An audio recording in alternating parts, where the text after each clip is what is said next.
پھر آگے اللہ تبارک و تعالی نے جہاد کا حکم دیتے ہوئے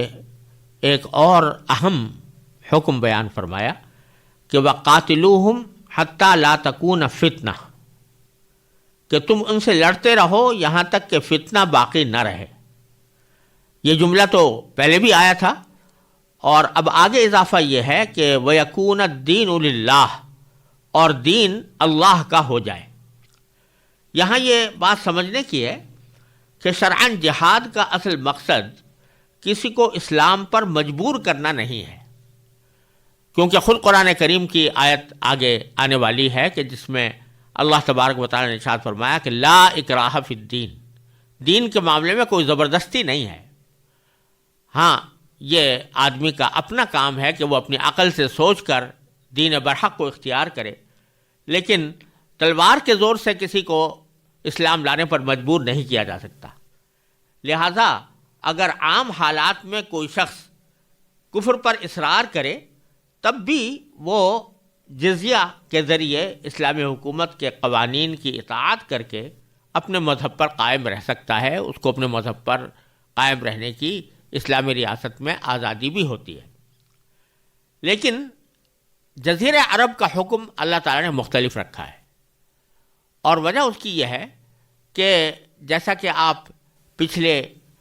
قرآن کریم کے حصوں میں دیکھ چکے ہیں کہ اللہ تبارک و تعالیٰ نے اپنے بیت اللہ کا ذکر فرمایا کہ وہ ہم نے حضرت ابراہیم علیہ السلام کے ذریعے اس کی تعمیر کرائی تھی، اور اس کا مقصد یہ تھا کہ لوگ خدائے واحد کی عبادت کریں۔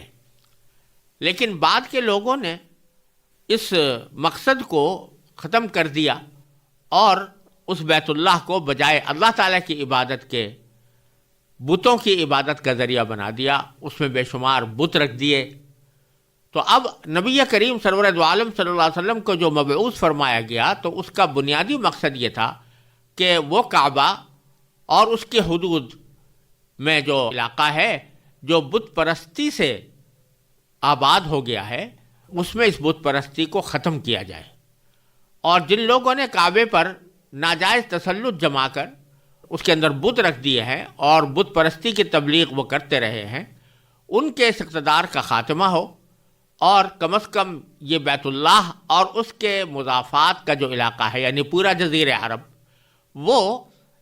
کفر سے اور شرک سے خالی ہو جائے۔ لہذا جزیرہ عرب کا حکم اللہ تعالیٰ نے دوسرے مقامات کے مقابلے میں مختلف رکھا ہے، اس واسطے کہ یہ وہ ملک ہے جہاں رسول کریم سرور دو عالم صلی اللہ علیہ وسلم کو براہ راست بھیجا گیا، اور جہاں کے لوگوں نے سرکار دو عالم صلی اللہ علیہ وسلم کے معجزات اپنی آنکھوں سے دیکھے، آپ کی تعلیمات براہ راست سنی۔ ایسے لوگ اگر ایمان نہ لائیں تو پچھلے انبیاء علیہ السلام کے زمانوں میں انہیں عذاب عام کے ذریعے ہلاک کیا گیا تھا، لیکن سرکار دو عالم صلی اللہ علیہ وسلم کی برکت سے وہ عذاب عام تو موقوف کر دیا گیا، لیکن یہ حکم دیا گیا کہ جزیرہ عرب میں کوئی کافر مستقل شہری کی حیثیت میں نہیں رہ سکتا۔ یہاں اس کے لیے تین ہی راستے ہیں، اسلام لائے، یا جزیرہ عرب سے باہر چلا جائے، یا پھر جنگ میں قتل ہو جائے یا جنگ کے لیے تیار ہو جائے۔ اس لیے اللہ تبارک و تعالیٰ نے یہاں جزیرہ عرب کے معاملے میں خاص طور پر یہ فرمایا کہ ان سے لڑتے رہو یہاں تک کہ فتنہ باقی نہ رہے، اور پورا کا پورا دین اللہ کا ہو جائے، کہ اللہ کے دین کا اس جزیرہ عرب میں غلبہ ہو جائے۔ لہذا پیچھے جو آیت کریمہ آئی تھی کہ وَالْفِتْنَةُ أَشَدُّ مِنَ الْقَتْلِ، وہاں تو فتنے کے معنی ہم نے عرض کیے تھے، یہ ہے کہ دوسرے مشرکین کی طرف سے مسلمانوں کو ظلم و ستم کا نشانہ بنانا اور ان کو طرح طرح سے ستانا۔ لیکن یہاں اس کے یہ معنی بھی ہیں کہ فتنہ کے اندر یہ بات بھی داخل ہے کہ کفار کے ظلم و ستم کو فتنے سے تعبیر کیا گیا، لیکن بہت سے مفسرین نے یہاں پر فتنے سے مراد کفر اور شرک بھی لیا ہے، یعنی وہ کفر اور شرک کا فتنہ اس جزیرہ عرب میں باقی نہ رہے۔ چنانچہ رسول کریم سرور دو عالم صلی اللہ علیہ وسلم جب دنیا سے تشریف لے گئے تو پورے جزیرہ عرب پر اسلام ہی کا پرچم لہرا رہا تھا، اور نبی کریم صلی اللہ علیہ وسلم نے یہ وصیت بھی فرمائی تھی کہ جو یہود و نصارہ وہاں پر باقی ہیں ان کو بھی جزیرہ عرب سے نکلنا ہوگا۔ تو اللہ تبارک و تعالیٰ نے یہ فرما دیا کہ وہ جب دین اللہ کا ہو جائے اس وقت تک جہاد جزیر عرب میں جاری رہے گا۔ پھر فرمایا فَإِنِ انتہوا، پھر اگر وہ باز آ جائیں، یعنی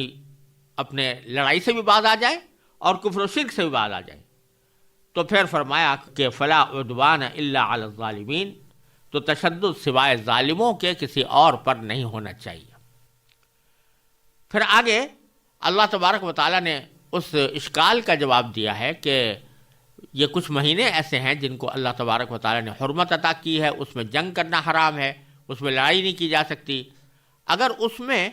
کافر لوگ حملہ کر دیں تو ہم اگر لڑتے ہیں تو شہر حرام کی یعنی حرمت والے مہینے کی حرمت کے خلاف ہوتا ہے، اور اگر نہیں لڑتے تو وہ لوگ ہم پر غلبہ پا سکتے ہیں۔ تو اس کے جواب میں فرمایا کہ الشہر الحرام بالشہر الحرام، یعنی حرمت والے مہینے کا بدلہ حرمت والا مہینہ ہے، یعنی جب کوئی دوسرا شخص اس میں جارحیت کر کے تمہارے اوپر حملہ کر رہا ہے تو پھر اسی مہینے کے اندر تم بھی اس کا جواب دے سکتے ہو۔ اور پھر فرمایا والحرمات قصاص، اور حرمتوں پر بھی بدلے کے احکام جاری ہوتے ہیں، یعنی اگر کوئی شخص مہینے کی حرمت پامال کر کے تم سے لڑائی کرے تو تم بھی اس سے بدلہ لے سکتے ہو۔ اور فرمایا فمن اعتدى علیکم، پھر چنانچہ اگر کوئی شخص تم پر کوئی زیادتی کرے تو فاعتدوا علیہ بمثل ما اعتدى علیکم، تو تم بھی ویسی ہی زیادتی اس پر کرو جیسی زیادتی اس نے تم پر کی تھی۔ یہ ایک اصول بتا دیا کہ یہ جو حکم دیا جا رہا ہے کہ بدلہ لو، شہر حرام کے اندر بھی لے سکتے ہو اور ان مہینوں میں بھی لے سکتے ہو جن کو اللہ تعالیٰ نے حرمت عطا کی ہے، تو یہ اسی وقت ہے جب کہ واقعتاً کوئی شخص زیادتی کر رہا ہو، اور زیادتی کا بدلہ لیتے وقت بھی اس بات کو مد نظر رکھنا ضروری ہے کہ جتنی زیادتی اپنے دفاع کے لیے ضروری ہے اتنی ہی زیادتی تم کر سکتے ہو، اور جتنی اس نے کی ہے اس سے زیادہ نہیں کر سکتے۔ یہ ایک اللہ تعالیٰ نے یہاں پر اس جگہ پر فرمایا ہے، لیکن یہی مضمون قرآن کریم میں کئی جگہ آیا ہے، اور اس میں یہ اصول دیا گیا ہے کہ اگر کوئی شخص دوسرے پر کوئی ظلم کرتا ہے تو مظلوم کو اپنا بدلہ لینے کا حق حاصل ہے، لیکن وہ بدلہ اسی حد تک ہونا چاہیے جس حد تک اس پر ظلم ہوا ہے۔ اس سے آگے بڑھ کر کوئی اقدام کرنا اور غصے میں آ کر انتقام کے جوش میں آ کر اس تکلیف سے زیادہ تکلیف اس کو پہنچا دینا جتنی اس نے پہنچائی ہے، یہ حدود سے تجاوز ہے، اور یہ کسی کے لیے بھی جائز نہیں ہے، یہاں تک کہ کافروں کے ساتھ بھی ایسا کرنا جائز نہیں۔ واتقوا اللہ واعلموا ان اللہ مع المتقین، پھر فرمایا اللہ سے ڈرو اور اچھی طرح سمجھ لو کہ اللہ تعالیٰ انہی کا ساتھی ہے جو اس کا خوف دل میں رکھتے ہیں۔ لہٰذا اگر کسی جگہ پر تمہیں دشمنوں کا غلبہ نظر آتا ہے تو اللہ تعالیٰ کی طرف رجوع کرو اور اللہ تعالیٰ کے احکام کی پابندی کرتے رہو، تو اللہ تعالیٰ کی نصرت اور حمایت اور مدد تمہارے ساتھ ہوگی۔ پھر آخر میں فرمایا کہ وَأَنفِقُوا فِي سَبِيلِ اللَّهِ، اور اللہ کے راستے میں اپنا مال خرچ کرو۔ یہ اس لیے فرمایا کہ جب جہاد ہوتا ہے تو جہاد کے اندر جہاں جان کی قربانی دینی ہوتی ہے وہاں مال کی بھی قربانی دینی پڑتی ہے، جہاد کے لیے بہت کچھ خرچ بھی کرنا پڑتا ہے، تو اس لیے اللہ تعالیٰ نے جہاد کے احکام کے ساتھ اللہ تعالیٰ کے راستے میں خرچ کرنے کو بھی ذکر فرمایا کہ اللہ کے راستے میں مال خرچ کرو۔ وَلَا تُلْقُوا بِأَيْدِيكُمْ إِلَى التَّهْلُكَةِ، اور اپنے آپ کو خود اپنے ہاتھوں ہلاکت میں نہ ڈالو۔ یہ ایک ایسا جملہ فرما دیا کہ جس کا مفہوم بہت وسیع ہے۔ اس میں ظاہر ہے یہ بات تو داخل ہے ہی کہ انسان خودکشی کر لے اور اپنے آپ کو ہلاک کر ڈالے، وہ حرام ہے بالکل،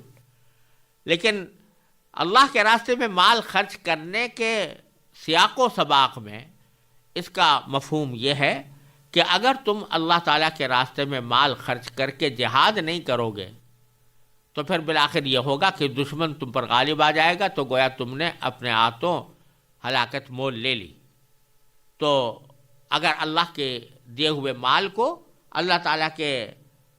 بتائے ہوئے طریقے پر خرچ نہیں کرو گے تو اس کا انجام بالآخر تمہارے لیے ہلاکت اور بربادی کی صورت میں ظاہر ہوگا۔ اور بعض حضرات نے یہ بھی فرمایا کہ اس سے مراد یہ ہے